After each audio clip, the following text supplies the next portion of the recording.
Hello, my name is Matthias Cavodi. I'd like to welcome you guys to my channel. Today we're going to talk about a pretty awesome Spider-Man story arc that came out way back in 2008. New Ways to Die. Spidey has to deal with a lot of things in this story. He has to battle against Norman Osborn's Thunderbolts. We have the return of the Green Goblin. We have the birth of Anti-Venom. And the story itself was written by Dan Slott. Did a pretty good job. I really love John Romita Jr.'s art on this particular story. Fantastic job. And also the colorist Klaus Janson really elevates John Romita's work. So this particular story takes place in Amazing Spider-Man 568 to 573. And just right off the bat, like, go read it. Like, if you're into Spider-Man or the comic books in general, this is a pretty solid story. At least I had a lot of fun with it. And don't let me spoil it for you guys. But if you haven't, or if you're curious, check out this video. See if it spikes your intrigue into this particular story arc. So, as I said before, this took place way back in 2008. This came right after the brand new day era of Spider-Man. That was a pretty bad time for Spider-Man, at least for me. I didn't like it. I'm not going to get into the whole one more day and all that, because it's just, I'm going to start ranting for about an hour. We got introduced to a bunch of new Spider-Man villains. The only one that, for me, was really, really cool was Mr. Negative. He's a pretty awesome new villain. And at first, I really liked Menace. I thought he was going to be pretty interesting. But when we start finding about Menace's origins and his whole backstory, her whole backstory, because I'm spoiling stuff for you already, it's just too overly complicated. And this story starts off with Spider-Man battling against Menace. It's a pretty cool battle. Menace gets the upper hand on Spidey, blows up half a building, almost burying Spider-Man alive, makes escape. And Spider-Man, instead of going after Menace, he tries to find if there's any innocents buried under the rubble, does the right thing, the Spider-Man thing to do. And as this happens, we have Norman Osborn's Thunderbolts. They're training in Thunderbolt Mountain. The Thunderbolts that are going to be in the story, because we don't have the whole lineup, are Bullseye, Songbird, Radioactive Man, Venom, and Norman Osborn's going to stay on the sidelines at first, but all of these characters are pretty formidable for Spider-Man to deal with, and let alone all four of them at the same time. It's going to be a terrible burden for poor Spidey. Also, at the same time, we have Aunt May working at this homeless shelter that's being funded by Mr. Martin Lee, who is actually Mr. Negative. And all of Mr. Negative's backstory and the whole thing, it's like a big mystery. It's pretty interesting. All we have to know for this story is that Mr. Lim takes in Eddie Brock. He's dying of cancer. And he sold off the Venom symbiote way back in Marvel Knights Spider-Man to this crime family. And then the symbiote abandons its new host and chooses Mark Gargan, Scorpion, as the new host. But what happens in this story is we discover that Martin Lim decides to give Eddie Brock a second chance. He knows he's really down on his luck. He helped him with his legal troubles, contracting Matt Murdock to help him resolve his legal problems. So Eddie Brock, even though he's dying of cancer, he's getting a second lease on life. But what happens is when Mr. Lim touches Eddie Brock's back, his Mr. Negative powers interact with Eddie's, because he has small vestiges of the symbiote in his system still.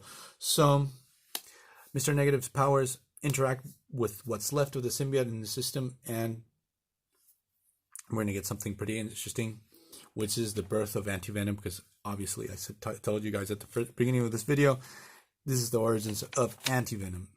So as the story progresses, we have Peter Parker. He's going back to his apartment, and he's received by Norman Osborn and the Thunderbolts. And this illustration by John Romita is just beautiful. I open up the page. It's fantastic. And Songbird looks like a lot like an old ex-girlfriend of mine, so brings back like a lot of memories. But this illustration is just fantastic. So Norman Osborn crashes Peter's apartment and tells Mr. Parker, "We know you have some type of association with Spider-Man." Oh, before we get into that, what we discover is that Eddie Brock is magically cured of cancer. He doesn't have it anymore in the system. The guy's super happy. Now, let's get back to Norman Osborn. That's a small story. I think it was written by Mark Waid. This is like a small mini story at the end of the first issue. Yeah, Mark Waid. What Norman Osborn tells Peter Parker is like, "We know you're associated with Spider-Man. You take all his photos, spill the beans on him. We're trying to hunt him down. He's an illegal hero. His activities have to be stopped." And they start destroying his apartment. And it's like a real dick move by Norman Osborn. They totally just level his apartment. And poor Peter Parker's like, "Oh God, how am I going to fix this?" But Peter doesn't take lightly that he got bullied around by Norman Osborn and his Thunderbolts. He goes to the Thunderbolts headquarters in New York City and starts to try to sabotage him, starts a certain level of psychological warfare against Norman Osborn. But because what Spider-Man mentions, like after the whole one more day thing and the brand new day, no one remembers Spider-Man's secret identity, but Spider-Man remembers everything. So Spider-Man tells Norman Osborn, like, "Stop trying to hunt me down. I know all your dirty secrets. I can expose you. I can ruin your life. I can put you back into prison." And tries to intimidate Norman Osborn so he doesn't bust Spider-Man's balls anymore. While this is happening, Venom sort of went rogue. He was supposed to try to find Spider-Man. And instead of finding Spider-Man, like he's screaming, "Where are you, Spider-Man? Where are you?" But instead of finding Spider-Man, he finds Eddie Brock at the homeless shelter where May Parker is working, and where Eddie was working too, as a volunteer. And the Venom symbiote Mac Gargan tries to straight up kill Eddie Brock. It's like, "I found the wrong host," because Venom remembers that Spider-Man was his host, but he can't remember it was Peter Parker. So when the Venom symbiote touches Eddie Brock, because of what I told you guys previously, interacts with his system, and we have, with Mr. Negative's powers, the birth of Anti-Venom. And just my comic books are in Spanish. I live in Argentina, so that's why my English sucks too. But look at this illustration of Anti-Venom. It's just awesome. There's like these red details. Like they really killed it. I love the yellow eyes. The whole character design is pretty fantastic. So a epic battle starts between Venom and Anti-Venom. Spider-Man jumps in, tries to stop the battle. And so there's a really funny moment where like both Venoms like, "Get out of the way. We're too busy trying to kill each other." So that's a pretty funny moment. So as this is going on, what we discover about Anti-Venom is that his powers, like he tries to cure and purge the symbiote from Mac Gargan. And that's how sort of his powers work, is like he forcibly tries to cure, sorry, that's a hard word to say in English, you of your powers. So he tries to purge the Venom symbiote from Mr. Gargan, but after he does that, like he totally fries the poor symbiote. Like the battle's brutal between Venom and Anti-Venom.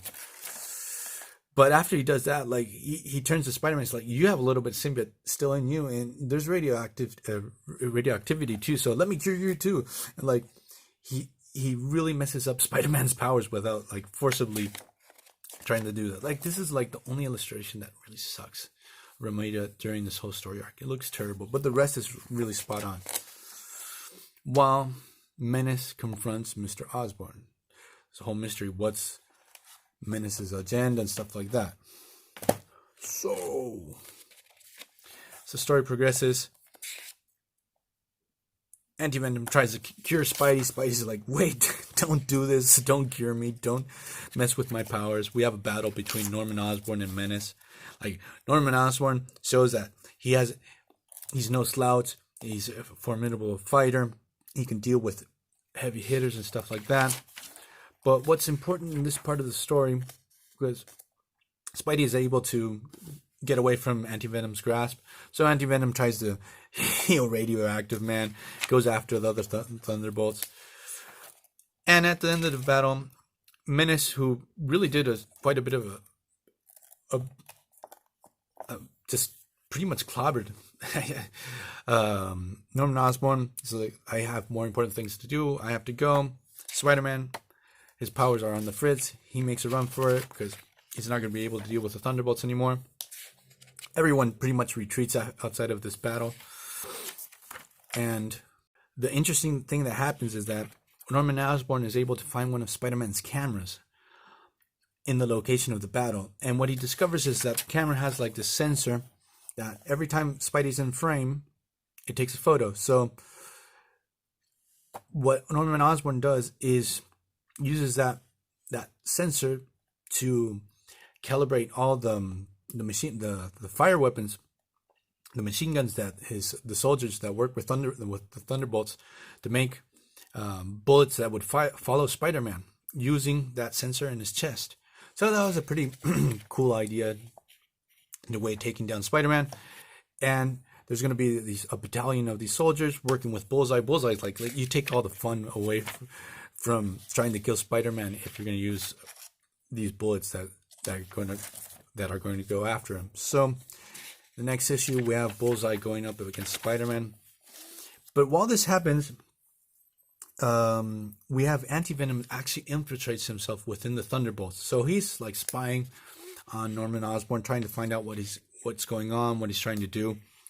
That's a pretty cool way of using the symbiote, using that, because he always the symbiotes can sort of shapeshift and change the clothes and stuff like that. So that was a cool way of showing off that particular power. Also, Venom, Mac Gargan, his powers are all messed up because of his interaction with Anti-Venom. Norman Osborn uses Freak's powers like this. I really hated the creation of Freak as a villain to help cure. They actually engineer a serum out of Freak's powers to help cure Mac Gargan and his Venom symbiote. So that was a good way to use a villain that I really hated in a creative way. So Spider-Man has to go up against Bullseye and the Thunderbolt soldiers. At first, he gets totally destroyed. There's like one epic cool moment that Spidey tries to put a spider tracer on Bullseye. Bullseye throws it back right at him, and it gets stuck in his neck. Bullseye's such a kick-ass villain. I really love him. Anti-Venom crashes his party, tells Spidey what's up, why he's getting shot at every single time. Spidey finds a creative way in taking down Bullseye. And we have the return of the Green Goblin, which I really love how John Romita draws the Green Goblin. The face, the expressions, the whole 9 yards. He does a really good job. Mac Gargan gets injected with the serum. This is one of the few things I didn't like about the story, is the Scorpion Venom hybrid. That sort of looks really janky. It looks terrible. Thank God he's only in one issue, and we're never gonna see him again. Then the final showdown between Spider-Man, Anti-Venom, the Thunderbolts, Green Goblin, Spidey. It's a great climactic ending to this pretty fun story. And I really recommend you guys go out and read it. As I said before, again, Anti-Venom uses his shape-shifting powers to pose as Spider-Man to trick the Thunderbolts. It's a really cool idea, how they work that in. Spider-Man's battle against Green Goblin, there's always a kick. There's always really high stakes when they battle. Harry Osborn also is in the mix. So poor Harry having to deal with his asshole father and his relationship with Peter Parker and his very complicated relationship with Spider-Man. We get to see a lot of that. So I'm going to leave this video that went really, really long. Go out and read it. I'm not going to spoil the whole end of the story. But if you're into Spider-Man, the Thunderbolts, Norman Osborn, symbiotes, this is going to be right up your alley. See you guys next time. Bye.